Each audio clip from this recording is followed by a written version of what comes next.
Hello, my name is Georg Gaderer and I would like to talk today a little bit about trends in automotive software. I'm with Elektrobit, and to introduce that a little bit, let me say some words about our company to give you some background, what is driving us and in which direction we are thinking. Elektrobit is a global company with a very strong shareholder, which is Continental. We are 100% owned by Continental, yet independent as a company. And our mission is to provide automotive software to the market. Our capital is mainly our people. So we are highly innovative. We need to be innovative in the software market. We don't have big machinery. We don't have big houses. Our asset are the people. What's really exciting about Elektrobit is you can have a look on the street. You will most probably see a car with Elektrobit software running in it. We have more than 100 million cars with Elektrobit software out here. In each of those cars, there are plenty of microprocessors, like 100 million vehicles on the road with 1 billion embedded devices. We are approximately 3,500 people. And as said, our core competency is automotive grade software. To approach the topic of automotive trends, let me motivate the general trends, the very generic trends. What we see today in automobile industry are four main streams. One is the automated driving. The second one is the electrification. We want to get greener. We want to have a smaller CO2 footprint. And then the connectivity, the connected car. We want to add additional services, come up with new features in the car which need connectivity to a cloud, to talk to an infrastructure like a traffic light, and the shared mobility. In future, we and most of the car manufacturers envision that you just call a car, it comes up front to your house, brings you wherever you want to go, and then picks up the next customer, and this is what they call shared mobility. Let's get a little bit more technical. I'd like to introduce electronic control units. These are those boxes which are built in your car, spread throughout your car. There are different types. So one might be the performance computation unit. This is a highly processor powered unit. Could be, for example, the car server, which I'm going to introduce later on. Then you have dozens or hundreds of sensors, be the camera, be the sensor which collects your vehicle speed or steering wheel speed. Actuators, those things which get things going, which power up your braking light. This is the actuator unit. And integration and control units. These are kind of intermediate units which are located in so-called zones, which I'm going to explain later on. Before I do that, let me give you one example. What is the difference in automotive software? In automotive, the trend really goes into the direction of the software-defined car. So you have more and more apps, and you define the functionality of your car with downloaded apps. Same as on an iPhone. You buy your blank iPhone, you install yourself apps, and you have additional value, be it navigation, be it your favorite apps to have a mirror, whatever. What is the difference between a car, an automotive software OS, and an smartphone OS? Well, a smartphone has typically one microprocessor, one display, you have running one operating system and a couple of sensors in there. Super lightweight, few hundred grams, and definitely your phone has most of the time no speed. So compared to a car, hundreds of microcontrollers, several displays in a modern car, several different OSs which need to play together, hundreds of sensors, and quite a weight of approximately 2 tons and 250 kilometers per hour.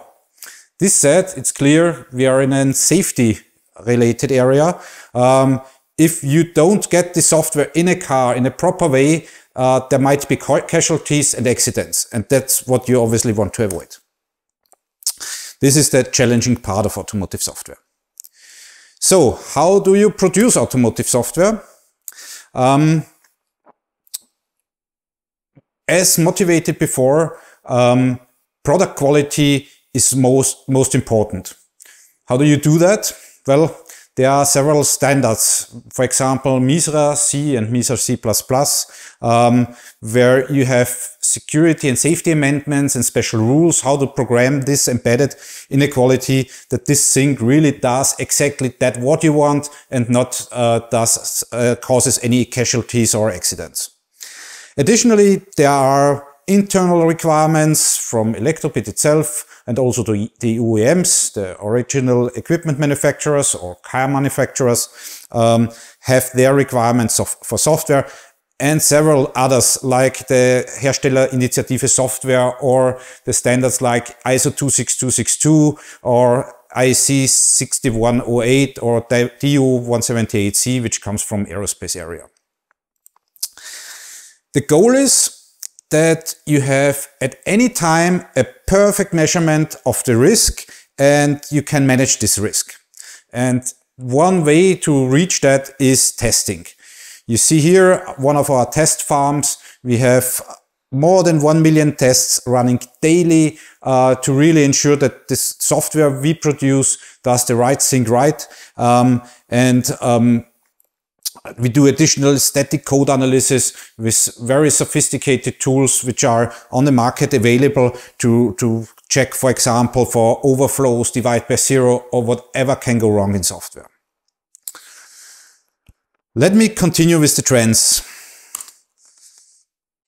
A modern system on a chip has, for example, 6 GHz powered cores with gigabytes of RAM, and on top of that you also have your automotive software running. What's the difference? Well, on the left side you see what you typically use with Autosar Classic. This is a purely C programmed software supplied, for example, by Elektrobit, with a real-time OS. The whole source code comes from the very first comment to the very last semicolon from the software supplier. You have it under full control. You can use that in safety areas and safety-related areas. And the communication is signal-based, so be it CAN, be it LIN, be it FlexRay, or service-based. That's typically Ethernet or IP. Microcontrollers in that area are usually with specialized hardware, and what you really want to make sure here is that you have a very short boot time. Nobody would accept it that if you start your car you have to wait like 3 seconds until the car or the braking light, for example, works. You want to have that instantaneously when you power it on. Now the trend here I'm presenting is adaptive Autosar. What you basically do here, you take an POSIX OS, so Linux, QNX, or Android, and put on top of that your automotive software. The difference here is, obviously, you don't have anymore this fully supplier-owned code. You have something on top of that. You will not reach, as of today, safety levels more than ASIL B, but you still have to be secure. This world is then purely service-oriented with IP and Ethernet. There are no signal-based communication, so you wouldn't connect any CAN interface or whatever to these devices. The good news is you can accept here longer boot times, because if you have a head unit, a display with a radio, the customers might accept it that it takes some seconds until it's powered up. When I say some seconds, you will end up in 2 seconds of boot time, which is yet for a Linux system quite challenging. Let me continue with a second trend, which is the introduction of the automotive HPCs, the high performance computers. This is the vehicle server, which you built in modern vehicles, but which also adds an additional level of complexity. A few years ago, if you had a typical body controller from a little older car, you would end up with 200,000 lines of code 2 million maximum. You could control here your anti-skid system, you could control here your motor, but that's it then. Then the area of the navigation systems came. You ended up in like 4 million lines of code, and then sometime later with a high-end infotainment system with 10 million lines of code. And as you can see on that graph here, this thing is now exploding. We are reaching up and up. We are now at 20 million lines of code on our high performance controllers. What does this mean technically? Well, as shown before, we have those sophisticated system on chips, and you have running here multiple of operating systems. You definitely still have your real-time operating system, the classic Autosar. Additionally, there will be several POSIX-based operating systems like Linux, Android, QNX, and usually also a security operating system. Those multiple operating systems are virtualized in virtual machines on top of a hypervisor, and you also need to boot that thing properly, which means that you have multiple boot managers. You need to make sure that you can update those boxes properly without breaking them, which is another challenge. To end that, those HPCs, which are one of the new trends in automotive, have 2 to 4 processors, which ends up in a total of 28 cores, which is quite a huge box if you compare to the PCs when the PC area started. Let me show you a third trend, which is the hardware acceleration. I've taken here an NXP S32G as one example for a microcontroller. You can take microcontrollers also from others. Basically, they are the same. This picture here is copied from the internet, purely public. But you can see here one interesting thing. In the green boxes, and green and blue marked box, you have this classic controller cores and this adaptive controller cores. So significant computing power. And now there comes something new. These are the hardware accelerators or the COM accelerators. What you basically don't want to do is you don't want to burden your computing cores with calculating communication traffic. In the ideal world, you just have your specialized hardware, you put the communication task in there, and this hardware should do that on its own. And that's what you see in the purple box on the right side. This has additional advantages. One is the separation. Whatever operating system gets crazy, nuts, whatever in your green box, it will not influence any communication of the other operating systems, because it's a specialized hardware, it's separated, there's no chance to get through there. You can do firewalling, you have the independency of your VMs. If you have on such a box a controller running which controls your brake, and an additional operating system where you install your favorite Android app, you don't want a virus to influence your braking system while driving. And obviously this makes it sure, because the separation is really taken into hardware. Other aspects are gateway functions, so you still want to communicate from one box to the other box, and this is also possible in a controlled way. And finally, the clock synchronization. You want to establish a common notion of time, all beyond that, and this is what hardware acceleration helps you. I'll try to sum up with one slide. Here you see a little bit of the history and the trend where we are going to. On the very left, you have a domain architecture. This is what automotive industry did a decade ago. You had your braking network, you had your body control network, you had your infotainment network, all in a domain. You had gateways on top, so those two domains could talk to each other. What is the disadvantage? This looks quite tidied up, but if you have a look how this really looks in a car, then each domain has its own network established in a car, and we want to get rid of that. There is no sense to draw two cables from the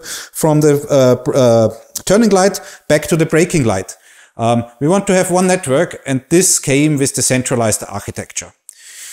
As introduced, you have in the centralized architecture an HPC, a centralized compute unit, and all those boxes communicate over that. This is when adaptive Autosar was introduced, and this is when Ethernet came into the car. And now I'm taking the next step. These are the Sonal Controllers. The idea of the Sonal controller, and this is where we come back to the integration control unit from the begin. You put at each region of your car one of those boxes. This box controls those zones and takes care that you have cross-zone communication.